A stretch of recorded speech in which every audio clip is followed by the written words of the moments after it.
तर आज आहे day 3 of our series 30 days 30 new vlogs. खरं तर आज मी पहिल्यांदाच हा रूट घेतो आहे कारण मेन ब्रिजवरती गर्दी आहे. बघा बघा बघा यू टर्न कुठून. पाऊस झालेला आहे सुरू. आता बघूयात.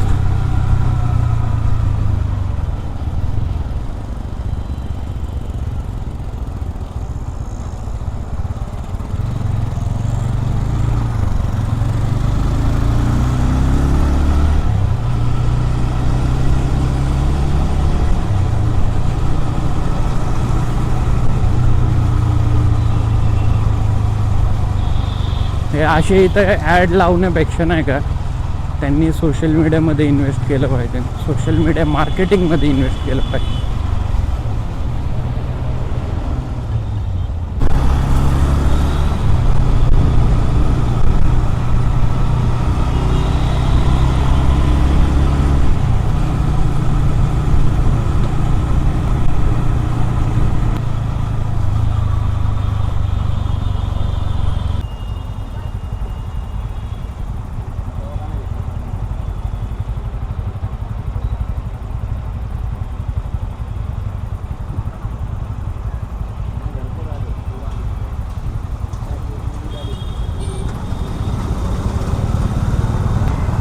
तर अशी थोडी थोडी मदत करत जा लोकांना, कारण जेवढं तुम्ही देता तेवढं देव तुम्हाला दुप्पट तिप्पट पटीने देतो. ते बोलतात ना, पैसे तुम्ही जेवढं स्पेंड कराल तेवढं तुमच्याकडं पैसे येतात.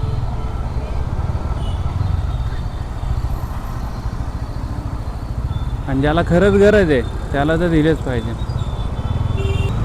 आणि मला अजून एक गोष्ट पटत नाही ती म्हणजे बड्डे पार्टीज वगैरे. कारण काय होतं माहिती का, आपण ज्या लोकांना बड्डे पार्टीसाठी बोलवतो किंवा आपल्या फंक्शनसाठी बोलवतो, खास करून जेवायचे तिथे कार्यक्रम असतील ते, आता ते सगळे असं नाही की त्यांना घरी मिळत नाही म्हणून ते आलेत आपल्या इथं.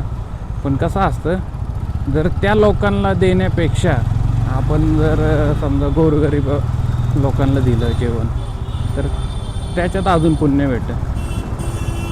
आणि हे अशा लोकांना दिलं तर मग काय ते जेवण झाल्यावर नाव ठेवून निघून जातील, बाकी काहीच व्हायचं नाही. पण जर गरीब लोक ज्यांना खरंच गरज आहे तशा लोकांना दिलं तर मग तुम्हाला ते पुण्य खूप भेटन आणि त्यांचे आशीर्वाद. कारण गरिबांचे आशीर्वाद आणि गरिबांची तळतळाट ह्या दोन्ही गोष्टी खूप इम्पॉर्टंट आहे. गरिबांचे आशीर्वाद घेत चला, तसं त्या आजीने मला आशीर्वाद दिला. जिथं गरजेचं आहे तिथं पैसे दिले पाहिजे, पैसे किंवा जेवायला. असं नाही की इन द सोर्स पैसेच पाहिजे. तुम्ही जेवायला जरी दिलं तरी वेल अँड गुड, ते शेवटी तुम्हाला पुण्यच लागणार आहे. तर ह्या सिरीजमध्ये अजून एक गोष्ट सुरू करणार आहे मी, जे की माझ्याकडून 2-3 वेळा अर्धवटच सुटली होती. तर ती की म्हणजे भगवद्गीता मी 2-3 वेळा वाचायचा ट्राय केला, पण काही ना काहीतरी कारण येऊन ते भगवद्गीता नाही वाचली जायची पूर्ण. तर मी हा चॅलेंज घेईन की ह्या 30 दिवसात जेवढं होईल तेवढं शक्य होईल. तर मी माझ्या मोटो ब्लॉगिंग सेटअप सांगतो मी काय यूज करतो. मी यूज करतो DJI Action 2, जो की 2021ला लॉन्च झाला होता. तर DJI Action 2 बद्दल फुल डिटेल्ड इन्फॉर्मेशन मी माझ्या यूट्यूबला टाकलेली आहे. त्याची लिंक भेटून जाईन इथं वरती कुठंतरी. DJI Action 2 सध्या तर आता ॲवेलेबल नाही आहे. मी एका क्रिएटरकडूनच घेतला होता, सेकंड हँड घेतला. OLX वरती भेटला तर भेटू शकतो. मी तर सेकंड हँड घेतला होता आणि तो अराऊंड मला पडला होता 10,000ला. ऑनलाईन दाखवतं की ॲमेझॉन फ्लिपकार्टवरती की 11-12पर्यंत भेटतो. पण मी स्टेट वगैरे चेंज करून बघितले, लोकेशन चेंज करून बघितले, पण तो ॲवेलेबलच नाही आहे. पूर्ण इंडियामध्येच ॲवेलेबल नाही. कदाचित त्यांनी असं वाटते की प्रोडक्शन वगैरे बंद केलेलं दिसतंय, पण खूप जुना होता तो. हे झाले ॲक्शन कॅमेराबद्दल माझ्या.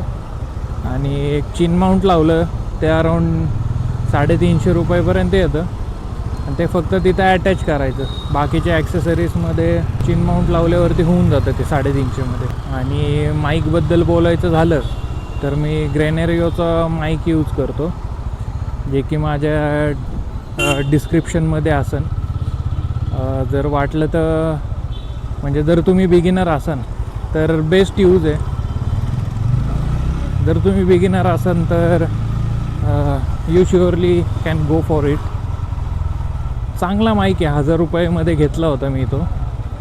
2 माईक येतात वर, त्याच्यात नॉईस कॅन्सलेशन इनबिल्ट आहे. आणि लेवल 3पर्यंत नॉईस आपण कॅन्सल करू शकतो. जे की समजा आपण रूममध्ये बसलो आहे आणि फॅन चालू आहे, तर फॅनचा आवाज जो येतो तो आपण कॅन्सल करू शकतो. किंवा आता जे मी मोटो ब्लॉगिंग करतो आहे आणि जो बाहेरचा आवाज आहे, जसं ह्या हॉर्नचा झाला, तर तो रिड्यूस करतो. आत्ता तर लेवल 1ला आहे, त्यामुळं कदाचित आवाज येऊ शकतो. आणि माईक मी माझ्या